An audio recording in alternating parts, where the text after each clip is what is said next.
Ya, kalau saya memahami betul mengapa Ustadz Abdul Somad ini tidak boleh masuk ke Singapura sebagai negara berdaulat, dia punya hak untuk memasukkan atau menolak siapapun masuk ke negaranya.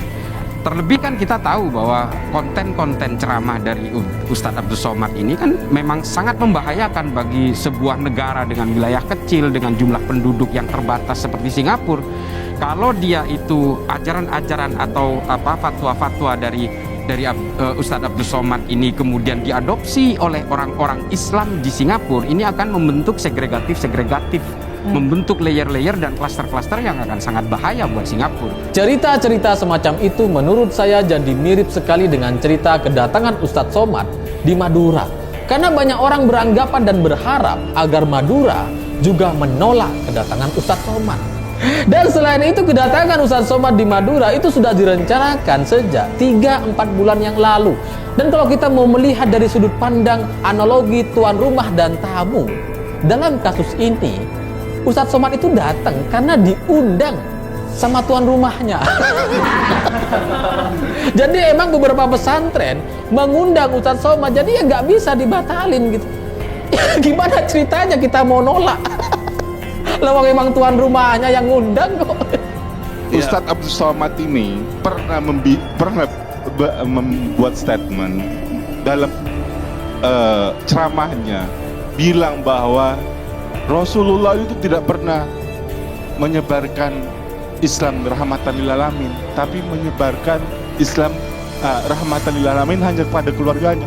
Abang pernah lihat, baca, dengar video itu nggak? Saya ada sampai sekarang. Husin Shihab tuding warga Sumeneb radikal yang hadiri ceramah UAS. Warga Sumeneb yang toleran tidak akan menghadiri ceramah Ustadz Abdul Somad. Para santri digerakkan kiai untuk menghadiri ceramah UAS, bukan warga Sumeneb. Itu yang hadir santri pondok tersebut yang memang digerakkan untuk hadir, bukan dari warga Sumeneb. Catat ya, bukan dari masyarakat Sumeneb. Keseluruhan yang toleran, kata pegiat media sosial Husin Shihab. Jikalau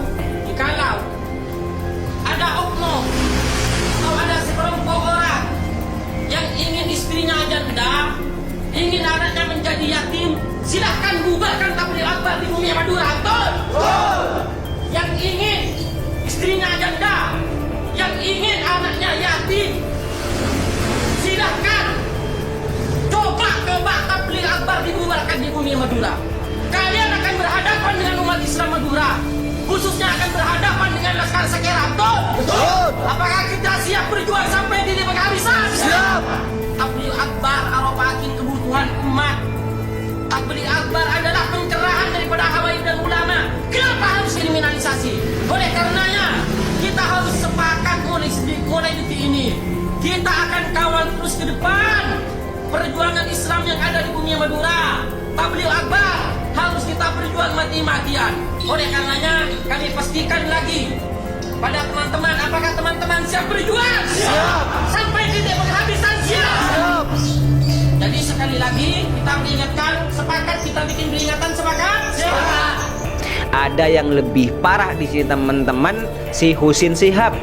Ia telah memfitnah Ustadz Somad dengan mengatakan Ustadz Somad adalah mantan HTI. Padahal berita itu sudah lama beredar dan berita itu sudah dibantah oleh Ustadz Abdul Somad karena berita itu berita tidak benar alias berita hoax. Itu live. Ojo sampai kata-kata yang masyarakat dengar dari mulut ente itu semua penuh dengan fitnahan, penuh dengan kebencian terhadap para ulama yang benar-benar berjuang demi rakyatnya.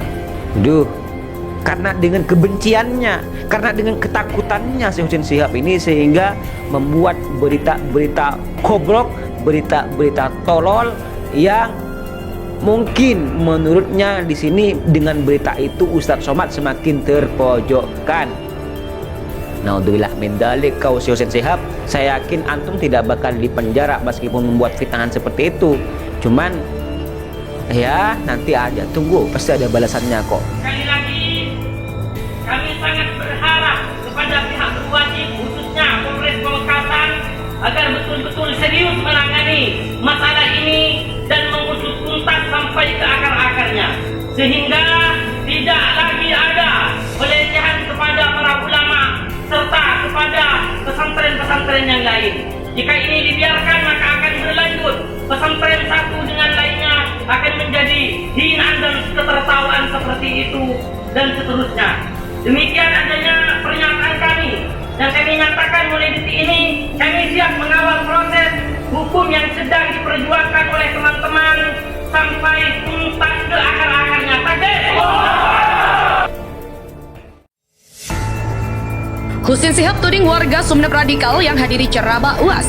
Warga Sumeneb yang toleran tidak akan menghadiri ceramah Ustadz Abdul Somad. Para santri digerakkan Kiai untuk menghadiri ceramah UAS, bukan warga Sumeneb. Itu yang hadir santri pondok tersebut yang memang digerakkan untuk hadir, bukan dari warga Sumeneb. Catat ya, bukan dari masyarakat Sumeneb. Keseluruhan yang toleran, kata pegiat media sosial Husin Sihab. Husin yang juga menyebarkan hoax UAS ceramah di Masjid Jami Sumeneb, dan Somad pun gagal ceramah di Masjid Jami Sumeneb, memang tidak pantas paparnya. UAS mengisi ceramah di Masjid Jami Nur Muhammad Sumeneb dan disambut oleh ratusan warga yang datang ke acara ceramah itu. Dalam beberapa hari ke depan, UAS juga mengisi ceramah di beberapa wilayah Jawa Timur, di mana sebelumnya Polres Sumeneb juga telah merespon dengan mempersiapkan pasukan pengamanan sesuai dengan surat pemberitahuan itu.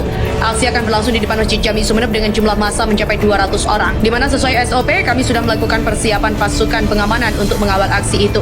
Namun ternyata tidak ada, kata Humas Polres Sumeneb AKP Widiarti. Ternyata aksi tidak jadi, tapi juga tidak ada pencabutan pemberitahuan sampai saat ini. Demikian ungkapnya. Kasus Ade Armando tak terulang kembali. Forum warga Madura se-Jabodetabek minta Denny Siregar CS ditangkap. Aparat kepolisian harus segera menangkap Denny Siregar yang telah menyebarkan hoax bahwa ada penolakan safari dakwah Ustadz Abdul Somad di Madura. Denny Siregar CS juga telah menyebarkan hoax ada penolakan UAS di Madura, di mana polisi harus segera menangkap Denny Siregar CS agar kejadian yang menimpa Ade Armando tidak terulang kembali. Demikian kata Koordinator Forum Warga Madura se-Jabodetabek Muhammad Abdul Qadir Jailani dalam pernyataan yang dikirim ke redaksi. Menurut Abdul Qadir Jailani, narasi yang dibangun Denny Siregar ingin membuat citra buruk Madura. Warga Madura menerima UAS, maka dianggap radikal. Ini penggiringan opini yang dilakukan Denny Siregar. Kata Abdul Qadir Jailani, warga Madura di Jabodetabek sudah sangat kesal dengan kelakuan Denny Siregar CS dan ingin membuat perhitungan secara adab. Namun, warga Madura di Jabodetabek masih menginginkan pendekatan hukum. Muhammad Zailani mengatakan rezim ini bisa dianggap memelihara pembuat onar dan hoax jika tidak segera dimasukkan Denny Siregar CS. Presisi Polri harus segera dijalankan. Hoax penolakan UAS bikin geram. Warga Madura tantang keberanian Denny Siregar, Abu Janda, dan Eko Kunta didata. Berani. Berita hoax yang menyebutkan kedatangan Ustadz Abdul Somad atau UAS ditolak membuat warga Madura geram dan menantang keberanian Denny Siregar, Abu Janda, dan Eko Kunta datang ke Madura. Ada berita yang mengaku santri akan demo menolak UAS di Madura, itu hanya hoax dan disebarkan buzzer. Mengutip jakartaposkota.co.id, menurut Abdul Goni, warga Madura sangat menghormati ulama dan habib, di mana para ulama dan habib yang dibenci buzzer sangat dihormati di Madura. Hal senada juga diutarakan Abdul Qadir Jailani, 25 tahun. Ia menilai buzzer sengaja menyebarkan hoax